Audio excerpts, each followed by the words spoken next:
Okay, let's unpack this. I want to start today with a bit of a psychological test, Oh, or maybe it's more of a riddle. If I show you the punctuation mark, just a single bold exclamation point, what sound do you hear in your head? immediate volume. Yeah. It's a shout, a command. It's Yeah. alarm. It's like the visual equivalent of someone yelling. Exactly. It demands attention. It screams, "Look at me, this is urgent." Right. But today we are looking at something, a cultural artifact that takes that symbol, slaps it on the cover, and then tells you to pronounce it as, well, sound of total indifference. You are, of course, talking about the Blah album. I am. The album is titled with the symbol, but the artist, Cláudia Pascoal, insists you pronounce it blah. It's her 2020 debut, and honestly, the more I looked into the notes on this, the more I realized this isn't just some quirky pop record. It's a masterclass in identity crisis, artistic rebranding, and just terrible, terrible timing. That is the perfect way to frame it. Yeah. Because on the surface, sure, it's a collection of pop songs. Right. But the mission of our deep dive today Yeah. is to really dismantle how an artist goes from being a contestant, a face on a TV screen, to being an artist with a capital A.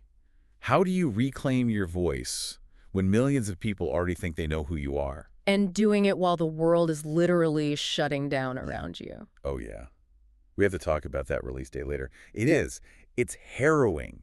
It adds this whole layer of context that just changes how you hear every single song. But first, for anyone listening who might not be tuned into the Portuguese music scene, let's set the stage. Who is Cláudia Pascoal? Why does she need to reclaim anything? Well, she's a singer who found herself in the center of a very specific whirlwind, the Eurovision Song Contest. She represented Portugal back in 2018. Okay, so for those uninitiated, Eurovision is massive. It's camp, it's a spectacle, it's hundreds of millions of viewers. It's like the Super Bowl of music, but with, more sequins. It really is. But it's also a bit of a golden cage. If you're known for Eurovision, you're often seen as a performer, not a creator. Right. You're the person who sings the song someone else wrote, wearing the costume someone else designed. You're a vessel. And breaking out of that box to release a serious personal debut. Incredibly difficult. So difficult. You have to convince people you have your own thoughts. So fast forward to 2020. She's ready to drop her debut. She titles it AI. So wah. Is she bored? Is she trying to be difficult? I don't think it's difficult. I think it's subversive. I mean, think about the pressure we just described. Yeah. You're coming off this massive TV platform. The industry expects you to come out swinging loud, poppy, desperate for attention. An exclamation point. No. Right, I'm here. Buy my record. Look at me. Exactly. So she puts the exclamation point on the cover to acknowledge that, but then Yeah. she undercuts it completely. She says, no, pronounce it blah. It's a shrug. It's a shrug. It's dismissive. It's a signal that says, I am going to take this seriously, but I am not going to take myself too seriously. It feels like an inside joke with the listener. It's disarming. It is. And the sources mentioned this wasn't just a title, it was a persona. To promote the album, she didn't just do the standard press tour. No. She introduced a fictional character named Blah. Wait, explain that, like an alter ego, a Ziggy Stardust kind of thing? A little less glam rock, a little more absurd. But yeah, essentially, she created this character, Blah, to handle the loud parts of the promotion. It's a brilliant coping mechanism, if you think about it. How so? If you're anxious about releasing super personal music, you create a buffer. You create a character to take the heat. That actually ties into the source's description of the album's goal, which was to be highly personal and expressive. It seems contradictory, doesn't it? You'd think so. To be personal, but then hide behind a character named Blah. But I'd argue it's the only way to be truly personal inside the pop machine. By acknowledging the absurdity of it all, the marketing, the look-at-me culture, you buy yourself the freedom to be honest in the music itself. So she's setting the ground rules. Exactly. Right. We can be silly, but the emotions are real. It's almost like she's saying, the marketing is the joke. The music is the truth. Precisely. And to get to that truth, she didn't rush. This is a key detail from the notes that stuck out to me. Eurovision was 2018. This album dropped in 2020. 2 years is a lifetime in pop. Yeah, usually you want to strike while the iron is hot, right? You get off stage, you drop a single the next week while your Instagram is peaking. You don't just disappear. Correct. Taking 2 years signals intent. It says, I'm not churning out content. I'm crafting a record. And she didn't do it alone. She brought in Tiago Bettencourt. Now, for the listener, Tiago Bettencourt isn't just some guy. In Portugal, he is a heavyweight. A massive heavyweight. Singer-songwriter, producer, very respected. Not the first person you expect to produce a pop record for a Eurovision alum. He brings a certain gravitas. So she teams up with him, he produces, helps with songwriting. But the liner notes are stacked. You've got David Fonseca, Samuel Uria, Nuno Markle. I mean, they're the cool kids of the Portuguese music scene. Yeah. If you're building a fantasy league of songwriters, that's your team. Here's my skepticism, though, and I think the listener might be wondering this too. If you're Cláudia Pascoal and you're trying to prove you're your own artist, not just a television singer, Yeah. why fill your album with other people's writing? Doesn't that risk drowning out your own voice? Doesn't it just reinforce the idea you're an interpreter? And that is the central conflict of this entire project. The notes specifically say she wanted to move away from television formats, which are all about interpreting other people's songs. Karaoke with a budget, basically? Harsh, but yeah, that's the stigma. So how do you use these heavy hitters without becoming their puppet? Pascoal used what I'm calling the filter method. The filter method. Okay, break that down. So the source material quotes Pascoal saying she reinterpreted their work to suit her own voice. Ah.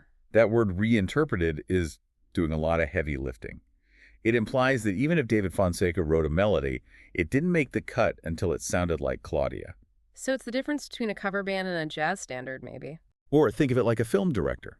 A director doesn't write every line or hold the mic. Sure. But the movie feels like their movie because Oh, yeah. every decision passes through their specific creative lens.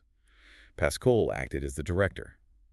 She took these inputs and filtered them through her blah aesthetic. So the blah isn't just the sound, it's the filter. Exactly. If it felt too serious, blah, too generic, blah, it had to be quirky, expressive, and fit that slightly off-kilter world she was building. She made them come to her world. That makes sense. It empowers her. She's not just the singer, she's the curator. Curator is a great word for it.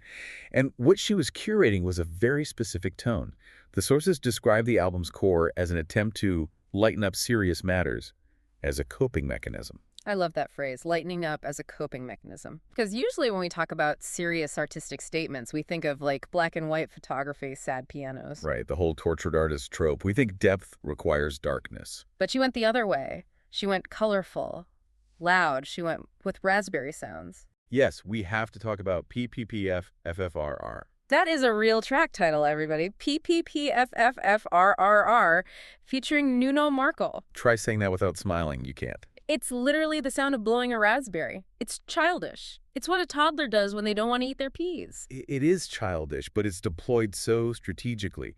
If you're dealing with anxiety or fear or pressure, sometimes the most powerful thing you can do is just stick your tongue out and make a rude noise. It deflates the monster. It takes the power away from the scary thing. Its absurdity as a shield. Exactly. And looking at the track list, you see this tension everywhere. There's a song called Já não somos animais, We are no longer animals. which sounds so lofty and philosophical, right? Yeah. Like something from a textbook. But in her hands, delivered with her wit, it's probably playing with how we act like animals or pretend to be civilized while everything falls apart. It's that contrast. High concept, low stakes delivery. And this tone wasn't just dumped on people. She teased it out. The timeline in the notes is really interesting. She started dropping breadcrumbs way back in March 2019. A full year before the album. A full year. Ter Inanter comes out, then Viver in December, then Espala Brasas in March 2020. She was building this world brick by brick. Which brings us to the brick wall she ran into. Huh. Yeah. We can't tell this story without talking about the date, because context is everything. March 27, 2020. I just want you to close your eyes for a second and remember where you were late March 2020. Ugh, it brings up a visceral reaction. Just saying the date makes me tense up. It was the week the world stopped. It was. Lockdowns were being enforced. Portugal was entering a state of emergency. There was no toilet paper. People were washing their groceries. The level of collective fear was at a historic high. And the entire entertainment industry just pressed pause. And here's Cláudia Pascoal with her debut album, 2 years in the making, scheduled for that Friday. Most artists delayed. I remember that. A lot of big names pushed their albums back to summer or fall. Everyone wanted to wait until they could tour, until record stores reopened. But Universal Music Portugal and Pascoal decided to push the button. They did. And not just digitally. They released the physical CD. That seems insane. Who is going to a record shop in Lisbon during a lockdown to buy a CD? Almost no one. The stores were largely closed. It was commercially counterintuitive, to say the least. but they did it anyway. And I think this connects back to that theme we discussed. The lightening up serious matters. As a coping mechanism. I think the release itself became part of that. How do you mean? Well, think about it. Everyone's stuck at home. The news is terrifying. It's all graphs and infection rates. And suddenly, this colorful, weird, joyful album drops. An album that literally tells you to say, blah, to the stress. It's almost medicinal. It served a purpose. It wasn't just entertainment. It was a distraction. A colorful object in a gray world. A reminder that art was still being made. But did it work? Commercially? Because sentiment is nice, but the industry is a business. Surprisingly, yes. The album peaked at number 6 on the Portuguese albums chart. A top 10 during a pandemic. That's really impressive. It's huge, especially with no tour, no in-store signings, no normal TV circuit. It proves the audience was hungry for exactly what she was selling. Connection. Connection and lightness. You know, we mentioned the collaborators. When you listen to the track Vibrant to Live, featuring Samuel Uria, and you're sitting alone in lockdown, hearing two friends singing together, that lands differently. It sounds like a party you can't go to, but you're happy it's happening somewhere. It's a documented community. Even though we were isolated, the music reminded us that friendship still existed. It transformed the album from songs into a lifeline. I want to circle back to the filter method one more time in this context. If she hadn't established that strong blah persona, do you think the album would have survived that chaotic release? I don't think so. If it had been a generic pop album, it would have been swallowed by the news cycle. But because it had this strong, quirky hook, the blah, the raspberry sounds, it cut through the noise. It had a distinct flavor. And that's the lesson. You can't control the timing. No. You can't control if a pandemic hits. All you can control is the filter. Is your voice distinct enough to be heard even when the world is screaming? That's a powerful takeaway. She bet on her own weirdness. She bet on her weirdness, and she bet on the intelligence of her audience to get the joke. And they did. Number 6 on the chart. They absolutely did. So we have the history, the production, the crisis. I'm looking at the track list again, and I keep coming back to Espala Brasas. That was the single released right in March 2020. Right. Espala Brasas essentially means someone who stirs things up, a fire starter, a rowdy person. Which is perfect. She's releasing a song about stirring up trouble while everyone is being told to stay calm and stay inside. It creates this wonderful friction.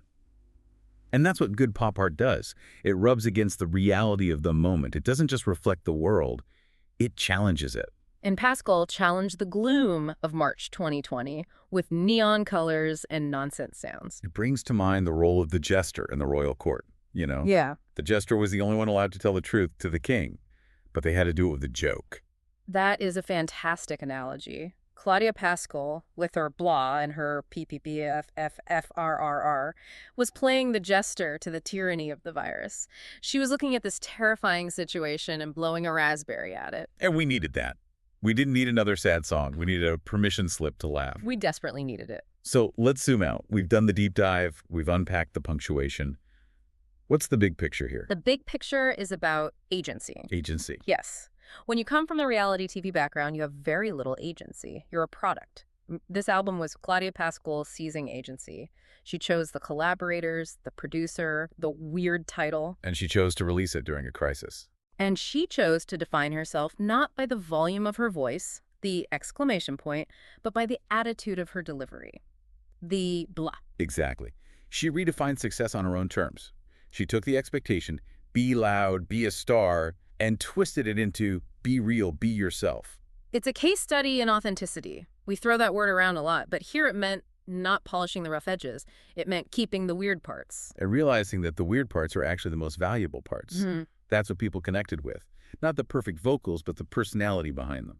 So for the listener who's maybe stuck in their own Eurovision box, at work, in their creative life, where people expect one thing from them, what does this teach us? It teaches us that you can use the resources of the system, the big producers, the established writers, without becoming a slave to them.